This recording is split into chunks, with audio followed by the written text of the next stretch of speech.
وزیر اعلیٰ پنجاب مریم نواز کے وین کے مطابق تھانہ میانی میں ایک لائسنس وین موجود ہے جس سے موقع پر موٹر سائیکل کی کنفرم لائسنس اور کار ڈرائیونگ ٹیسٹ لیے جا رہے ہیں۔ مزید تفصیلات جانتے ہیں اقبال برطانہ سے۔ جی اقبال، بتائیے گا کیا تفصیلات ہیں آپ کے پاس؟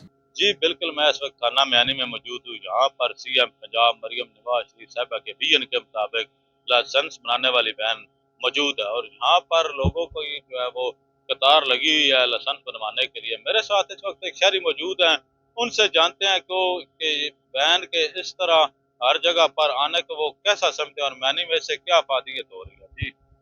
جی بالکل، پنجاب گورنمنٹ کا یہ بہت اچھا اقدام ہے کہ لوگوں کی دہلیز پر جا کے ان کے لائسنس بنا رہے ہیں، اور لاسٹ ٹائم بھی جو گاڑی آئی تھی وہاں پہ کافی لوگ مستفید ہوئے تھے۔ ہمارا مینجمنٹ سے یہی مطالبہ ہے کہ اس کے ایک تو جو راؤنڈ ہیں وہ بڑھائے جائیں، مہینے میں 2-3 دفعہ یہ آئے، اور سیکنڈ چیز یہ ہے کہ جو لاسٹ ٹائم یہ آئی تھی نا، اس ٹائم یہ گاڑیوں کے ٹیسٹ جو ہے انہوں نے نہیں لیے تھے، اور اس دفعہ بھی ہمیں لگ نہیں رہا کہ یہ لیں۔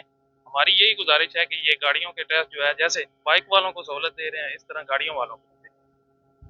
جس طرح یہ شہری کہہ رہے تھے کہ بائک کا لائسنس تو یہاں پر ارجنٹ بنایا جا رہا ہے، لیکن جو ہے وہ گاڑیوں کے ٹیسٹ بھی یہاں پر لیے جانے چاہیے، اور اس کا جو پیریڈ ہے وہ یہاں پر آنے کا 1 ماہ میں 2 یا 3 دفعہ اس کو بھی بڑھایا جائے۔ جی بہت شکریہ اقبال برطانہ تفصیلات سے آگاہ کرنے کا۔